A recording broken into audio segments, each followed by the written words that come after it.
안녕하십니까. 세상 읽어주는 남자 이상훈입니다. 오늘은 일본 반도체의 움직임에 대해서 한 말씀 드리겠습니다. 현재 일본 반도체는 소재 장비 분야에 강합니다. 반면 제조 분야에서는 기반이 취약한데요. 그래서 대만 파운드리인 TSMC, UMC 등과의 파트너십을 부쩍 강화하는가 하면 일본 기업 간 협업을 통해서 2나노 이하의 첨단 칩 개발에 나선다는 소식도 나오고 있습니다. 이런 것을 어떻게 봐야 할지 짚어드리겠습니다. 아시다시피 반도체 패권은 미국에서 일본으로 건너갔고 지금 한국, 대만 등으로 와 있습니다. 사실 삼성이 D램 사업 초창기 무렵이었던 1985년 매출은 일본 NEC 내의 20분의 1 정도에 불과했습니다.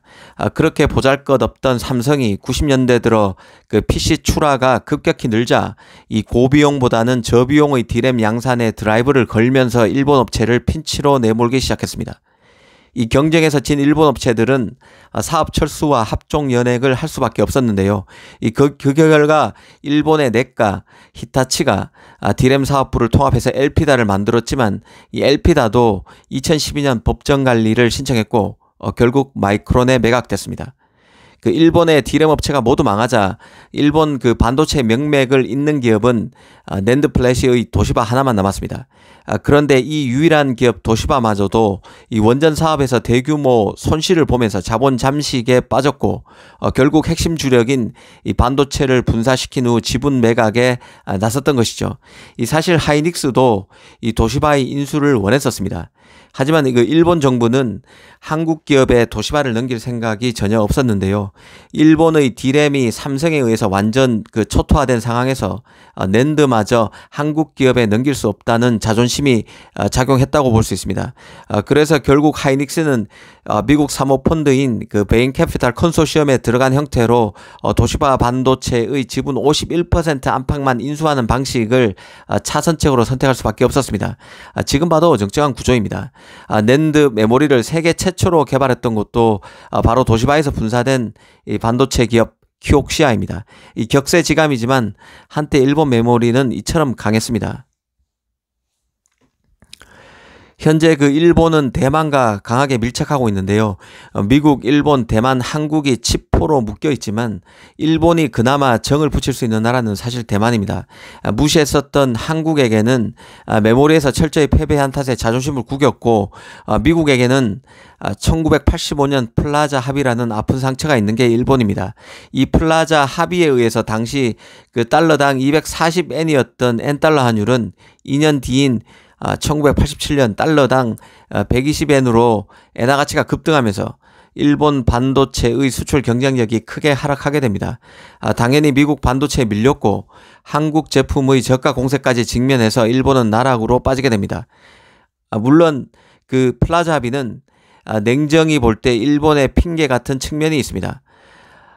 TSMC 창업자 장중보 같은 전문가는 플라자 합의는 일본 반도체 몰락에 영향을 미친 여러 요인들 중 하나일 뿐이라며 일본에는 삼성의 이건희와 같은 시대를 통찰하는 리더 라오반이 없었던 게 더 큰 이유라고 말하고 있습니다. 이 IT 세계에서 본질은 기술의 경쟁력이지 환율은 아니라는 것이죠. 환율도 제품 경쟁력에 영향을 주지만 엄밀히 말해 부차적 요인일 뿐입니다. 어찌됐든 일본 입장에서는 이런 과거 때문에 대만과의 밀착이 더 용이할 수밖에 없습니다. 실제 TSMC는 소니와 손잡고 구마모토에 팹을 짓고 있고 스쿠바와 오사카에는 R&D 센터를 만들고 있습니다. UMC도 지난 2019년에 가전용 칩을 만드는 후지츠 반도체 공장을 인수했었는데요. 최근에는 자동차 부품 업체 덴소와 전력 반도체 생산을 위해서 협력하고 있습니다. 일본 입장에서 보면 키옥시아, 르네사스, 롬, 소니 등 여전히 세계적인 업체들이 즐비하지만 이 반도체 제조 공정이 부족하고 생산 효율 면에서도 대만 업체에 크게 밀립니다. 특히 자동차 칩을 만들어줄 파운드리를 제대로 확보하지 못하면 차 산업의 미래 자체가 없기에 대만은 매력적인 파트너가 될 수 있습니다. 대만도 인메모리 컴퓨팅, 양자 기술, 화물 반도체, 더 나가서는 반도체 소재 및 장비 개발 측면에서 일본 지원이 필요합니다. 특히 대만에는 팹리스도 호황이기 때문에 부품으로 유명한 일본이 눈독을 들일 만한 요인이 많습니다. 사실 경제 안보가 중요해지면서 각국의 반도체 자국 우선주의 흐름이 뚜렷하기에 이런 대만과 일본의 밀착은 충분히 예견돼 왔던 것입니다. 이제 각국 정부는 첨단 기술과 제조 공정의 경험을 가진 엔지니어 확보, 이 관련 산업 육성에 적극적입니다. 이 반도체가 국가 전략 자산이 되면서 글로벌 시장의 판도 변화가 워낙 예측 불허로 돌아가고 있기 때문에 개별 기업 차원에서 대응하기에는 한계가 있습니다. 기업과의 파트너십, 협업 체결에도 정부가 물밑에서 주선해서 나서야 할 영역이 커지고 있다는 뜻입니다. 다만 그 장중모 같은 대가는 이런 움직임에 시니컬한 입장을 내놓고 있습니다. 칩이 국가 전략 자산이 되고 공급망 교란까지 빚어지면서 거의 모든 국가가 반도체 투자에 나서고 있지만 한계가 분명할 것이라는 점입니다.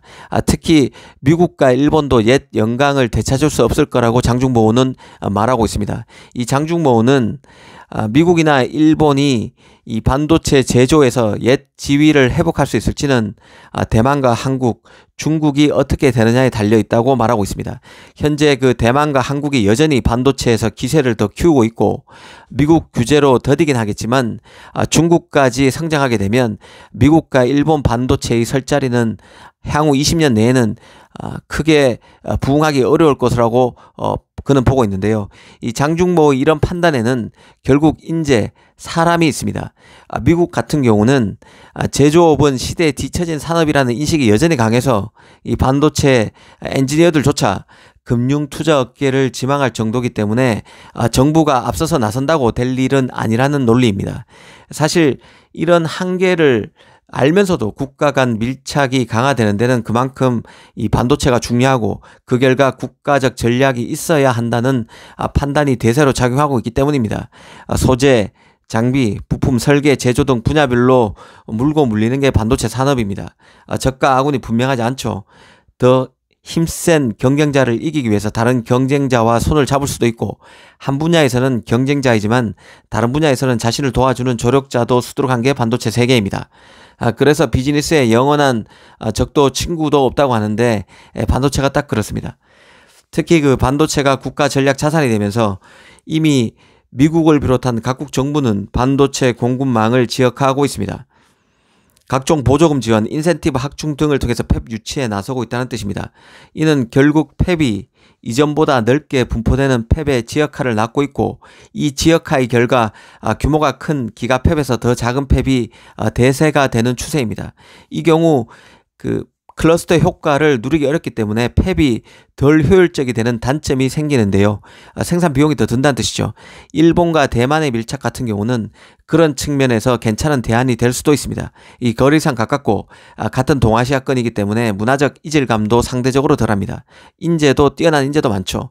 다만 두 곳 모두 지진이 잦은 지역이라는 한계가 있다는 점도 잊지 말아야 할 포인트입니다. 오늘은 일본과 대만 반도체의 밀착에 대해서 한번 따져봤습니다. 감사합니다.